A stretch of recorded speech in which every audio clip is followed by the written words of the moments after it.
Assalamualaikum warahmatullahi wabarakatuh.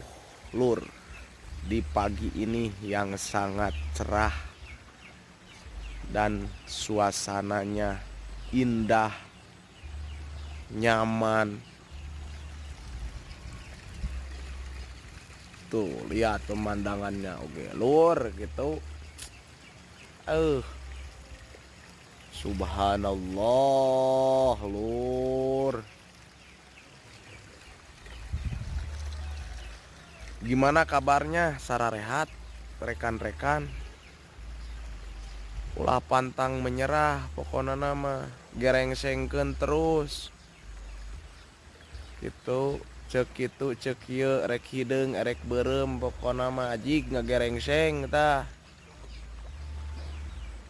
Ulah nepi ka eureun di tengah jalan, komo sabari teu hasil mah ajig capek tamu ya teh.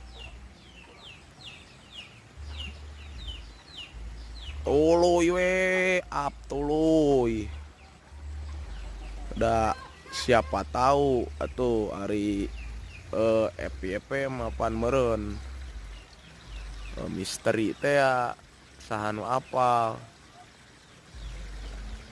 ngan kitu ge sugane ka abisena alus gitu bisi can aya nu apal ieu aing eukeur taun teh naon teh ngonten teh eukeur di kampung Bojongsari, Desa Bunijaya, Kecamatan Pagelaran, Kabupaten Cianjur. Tuh, tingali sawah ngeplak gitu kieu-na. Alhamdulillah lur, sawah teh nu batur. Aing macan boga. Kesugan atuh ladang ngonten kieu tah kabeuli sawah anu ngeplak kieu tah nu loba tah. Tah anak aing ieu tah lur, aduh. Ya Allah, ya Robi. Pokoknya mah geunaheun cuacana adem kieu tuh di kampung mah. Adem sari cenah kana aing oge. Ieu mah pepeujeuh ajang kanu sok ngararonten ulah nepi ka satengah jalan anu tadi geus dibahas teh ya. Kudu semangat, urang semangat perang nganahan hawa nafsu. Kapan kadang geuning nafsu teh sok hayang eureun we lamun teu hasil teh. Udah padahal pan meureun perlu perjuangan.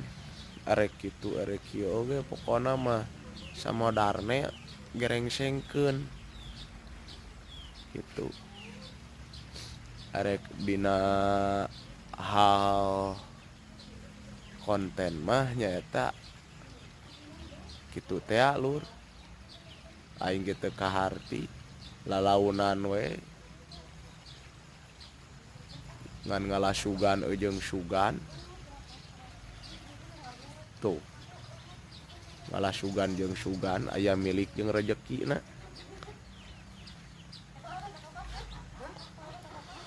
Gitu. Lur sakitu we lah konten kali ini mah.